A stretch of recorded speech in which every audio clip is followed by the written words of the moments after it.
mean, to my ears, that's just 100% better.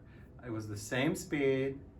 I had the same touch. I did everything the same. The only difference was I added pedal, and I added it very strategically where it should be, with different degrees of pedal here, different degrees of pedal here, no pedal for these two measures, and so forth. So, gosh, I mean, that's a lot. That took over 20 minutes right there. That took like 20 minutes just to explain the first page. I'm sort of out of time, and I'm just going to go a couple minutes more on the next section. So, after we have our chord, which should have pedal, pedal,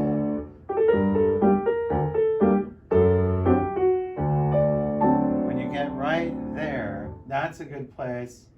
Pedal, pedal. You want to hold the pedal all the way. It's very romantic. That sounds like something Chopin would do. Here, that's not really that necessary there. So you can have pedal here.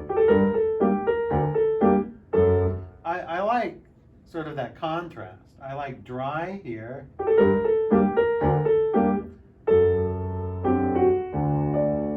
Wet there. Dry.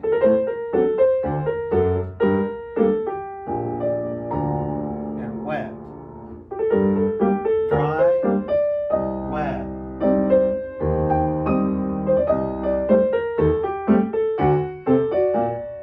Wet. So you have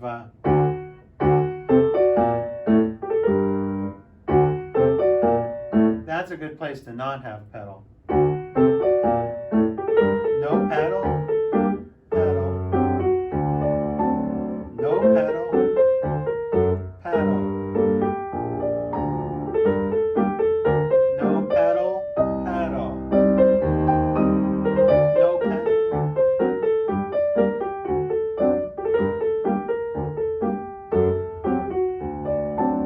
You see, because if you do it all with no pedal, it doesn't sound good. If you do it all with pedal, it also doesn't sound good. So what I love about Joplin is these little changes. You know, and he doesn't mark this.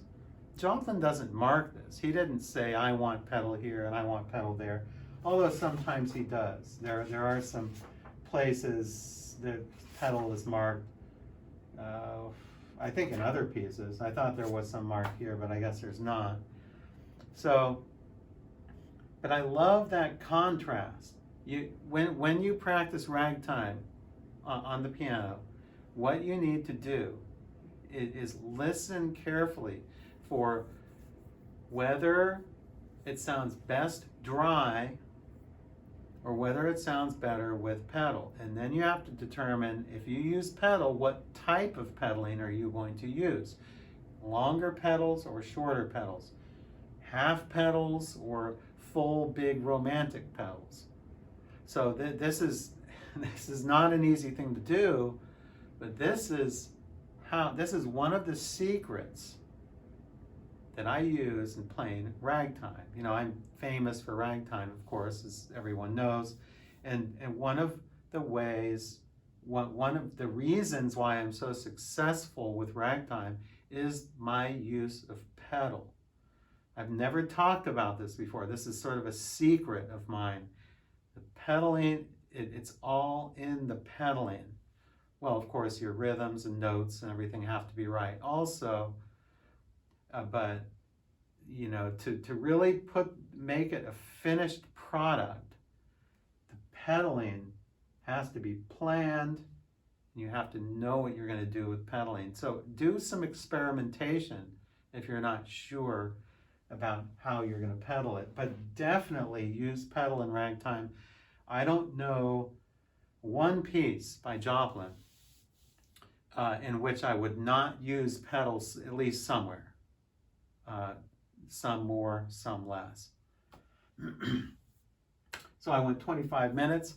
I hope you got something out of this video, and I really enjoyed teaching you today. Once again, go right over to the Well-Rounded Pianist if you want to learn classical and ragtime from me.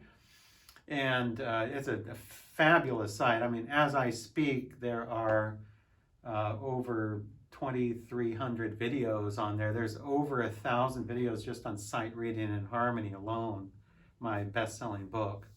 So thank you for joining me today, and have fun with using pedal in ragtime.